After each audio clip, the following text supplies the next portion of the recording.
De retour sur le plateau de l'Africa Newsroom, nous sommes toujours accompagnés par nos éditorialistes Kelmi Sari, Djemal Taleb et Nadia Lamarkbi. Tout de suite, notre dossier du jour.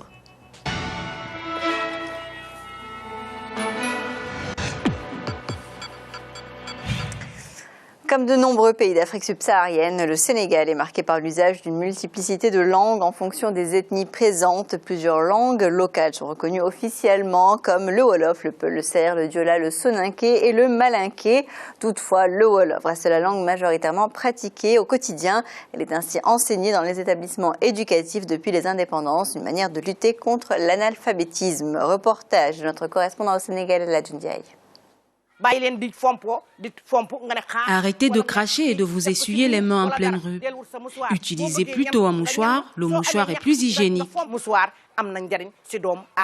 C'est un cours d'hygiène corporelle dispensé en Wolof, l'une des langues nationales du Sénégal. Toute l'ambiance et les décors de cette salle de classe ne sont point circonstanciels, bien au contraire. Depuis plus d'une décennie, le pays a fait le choix d'associer les langues locales au processus de lutte contre l'analphabétisme. L'idée est de permettre aux bénéficiaires de ces cours de savoir lire et écrire dans leur langue maternelle, mais aussi d'avoir quelques notions dans les autres langues. Le Sénégal est un pays multilingue. Cependant, le français y est l'unique langue officielle, celle qui est employée dans la gestion administrative, dans l'enseignement formel à tous les niveaux et dans les relations internationales. Selon cette configuration, les langues autochtones sénégalaises doivent se limiter à la communication de masse. En dépit de ce fait, on observe aujourd'hui une percée de ces langues dans des domaines qui étaient jusqu'ici réservés à la langue française. L'une de ces langues autochtones, le Wolof, la plus parlée parmi les langues locales, se trouve aujourd'hui en concurrence avec le français dans les domaines précités. Grammaire, orthographe. Dans cette école, je donne des cours de grammaire, orthographe, dictée-question, rédaction, calcul et autres. Et tout se fait en Wolof. Ces jeunes, leur langue maternelle, c'est soit le Pulaar, le Serer, le Soninké, mais ils comprennent tous le Wolof. Pour que le cours soit bien assimilé, mieux compris, il faut que ça se déroule en Wolof.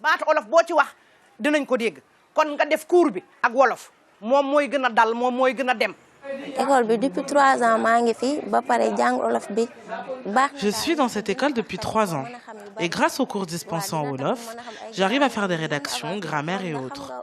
Vraiment, après la formation, je pense bien trouver un travail et penser à notre propre développement.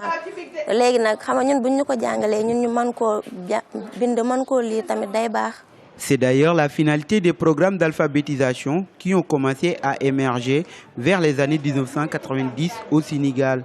Plusieurs autres initiatives ont été prises pour faire la promotion des langues nationales.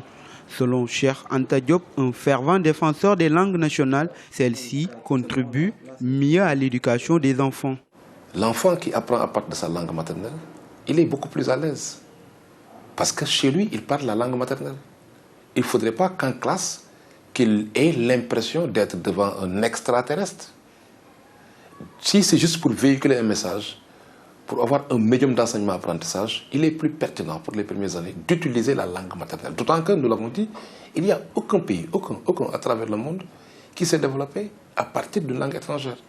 Donc c'est cela le sens de devoir utiliser les langues maternelles. C'est dans cette dynamique que l'organisation non gouvernementale AlphaDev a été mise en place en 2003. AlphaDev ou Alphabétisé pour un développement durable s'appuie sur les langues nationales pour la promotion socio-économique des femmes, des jeunes et des enfants. On peut promouvoir un développement durable tant que les personnes ne sont pas sorties de l'ignorance. Et sortir les personnes de l'ignorance, c'est leur accéder au code écrit et ça passe forcément par la valorisation des langues nationales. C'est pourquoi nous avons fait de l'alphabétisation un levier indispensable à toute activité de développement au sein de notre organisation. Si les langues nationales sont très présentes dans les discours officiels, leur promotion pour permettre aux populations de lire et écrire correctement fait encore défaut. On ne peut pas aussi accepter qu'il y ait encore des Sénégalais qui apprennent, qui font des efforts dans l'alphabétisation, mais qui ne soient pas dans un environnement approprié. Quand on est alphabétisé en Wolof, par exemple, il serait important que l'environnement puisse répondre, l'environnement lettré. quand on va à l'hôpital, normalement, on devrait pouvoir avoir des plaques qui puissent te donner des indications à partir de la langue d'apprentissage. Le français reste donc plus présent dans les administrations et autres services pour véhiculer les messages.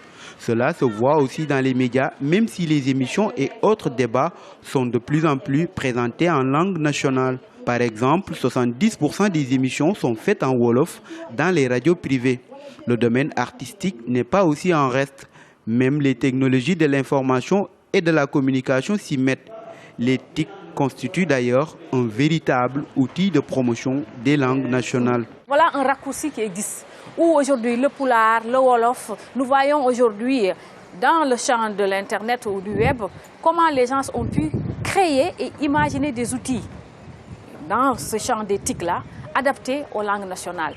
Et donc voilà vraiment une opportunité qui est offerte aux populations qui sont néo-alphabètes, donc qui savent lire et écrire dans leur langue et qui peuvent aujourd'hui s'insérer dans cette mondialisation-là à travers les technologies de l'information et de la communication. Et là, il y a des expériences qui sont développées par les uns et les autres sur le terrain. Au Sénégal, sur la vingtaine de langues parlées, 6 d'entre elles seulement ont été promues au statut de langue nationale. Ces langues sont le Wolof, le Pulaar, le Serer, le Manding, le Diola et le Soninké. D'une région à une autre, les langues diffèrent. Certaines sont même communes à plusieurs ethnies de la sous-région. Mais si on prend une langue, par exemple, qu'on peut considérer comme une langue plus ou moins fédératrice, qu'on peut retrouver dans toutes les régions du Sénégal, c'est le Pulaar. Même au-delà du Sénégal, c'est dans toute l'Afrique, parce que le Pulaar est même une langue qui fait partie des langues africaines. Le Pulaar a une approche qui dépasse le niveau national, qui va même dans une perspective d'intégration régionale, sous-régionale et internationale. Si l'alphabétisation se définit comme le fait d'apprendre à lire et à écrire, en général, on restreint le public analphabète aux personnes qui ne possèdent pas les connaissances et les compétences de base requises pour fonctionner dans la société moderne. Mais peut-on parler d'analphabétisme si le sujet a fait le choix de ne savoir lire et écrire que dans sa langue vernaculaire? On parle d'analphabétisme quand le sujet ne sait lire ni écrire dans aucune langue. Ça veut dire que celui-là qui sait lire déjà en arabe, en français ou dans sa langue maternelle, il ne peut pas être considéré comme un analphabète. Certes, ils ne sont pas analphabètes, mais leur réinsertion professionnelle pose souvent problème. C'est pourquoi les acteurs invitent les décideurs à revoir la politique de promotion de ces langues nationales. Il faudrait forcément l'intégrer dans tous les programmes de développement, que ce soit au niveau agricole, que ce soit au niveau de l'élevage, que ce soit au niveau de la santé. Dans tous les programmes de développement, il faut qu'on intègre donc cet aspect donc de valorisation, de formation, de l'alphabétisation des langues nationales, mais également l'intégrer dans le système éducatif. On ne peut pas former nos jeunes, nos enfants aujourd'hui qui vont aspirer à devenir des modèles demain en ignorant carrément nos langues nationales. Le développement de nos pays doit passer forcément par l'utilisation de nos langues nationales dans le système éducatif sénégalais. Je pense que c'est à ce niveau-là qu'il faudrait que les autorités le comprennent comme ça, avoir la volonté politique ferme et l'engagement, mais également mobiliser les ressources. Les politiques de promotion des langues nationales n'ont profité pour l'instant qu'à ceux qui n'ont pas eu la chance de faire l'école française. Grâce aux différents programmes d'alphabétisation, 10 milliers de Sénégalais savent aujourd'hui lire et écrire dans une des langues locales. Ainsi, des paysans et des femmes rurales savent maintenant tenir les comptes de leur petit commerce. D'ailleurs, on remarque que les supports pédagogiques tournent autour du monde rural, une tendance qui gagne progressivement la ville.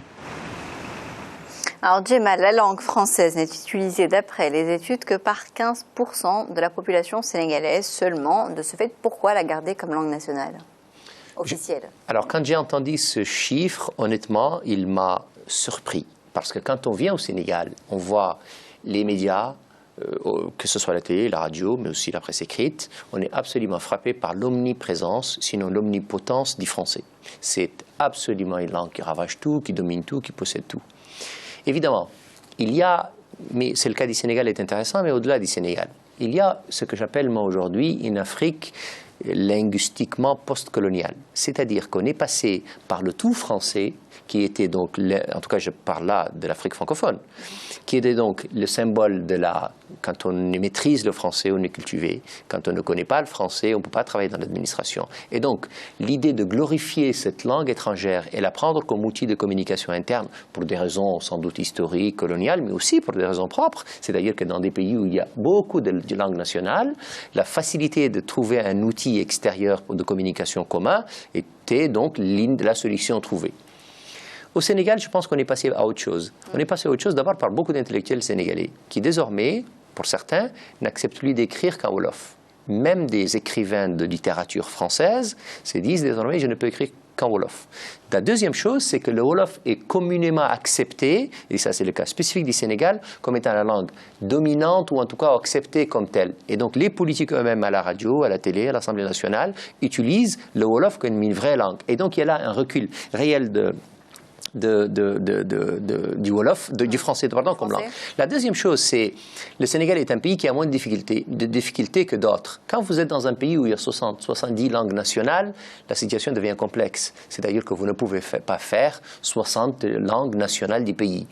Et donc, il faut choisir, et après, on ne sait pas laquelle, parce que la domination est discutable et l'acceptation des lignes par rapport à l'autre ne l'est pas. Au Sénégal, la situation est différente parce que le wolof est absolument accepté comme la langue réelle et officielle du pays. Et alors, puis, on a entendu tout de même dans le reportage la femme parler du poulard comme étant une langue plutôt fédératrice. C'était ce que j'allais dire, sauf donc la présence du poulard. Et ce que dit la dame est sans doute vrai pour le rayonnement international du poulard. Le poulard existe jusqu'en Afrique du Sud et il y a des communautés halpoulariennes jusqu'en Afrique du Sud. Et c'est une belle langue, le poulard, très utilisée sur l'ensemble du continent africain, et donc la communauté halpoularienne a ce usage d'une si belle langue, et beaucoup font de la résistance, y compris en tout cas au Sénégal, par rapport au wolof.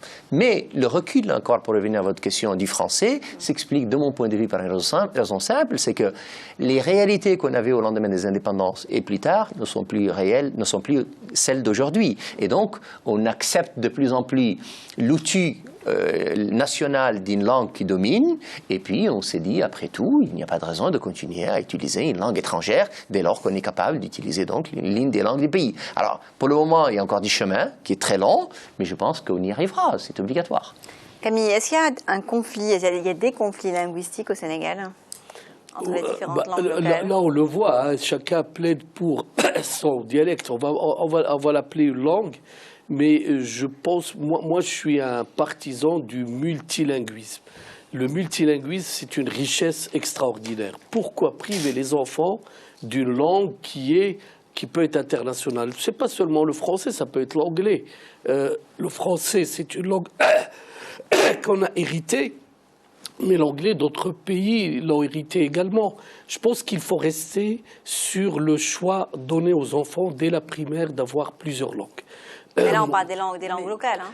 Une langue locale, leur propre langue maternelle locale, mais une langue, le français par exemple, ou l'anglais sur les pays. Pourquoi? Oui, mais si on prend ça en compte, si on a par exemple, ici on a parlé de 6 langues locales au Sénégal, vous allez apprendre aux élèves quelle langue? Entre le poulard, le wolof, le sérère?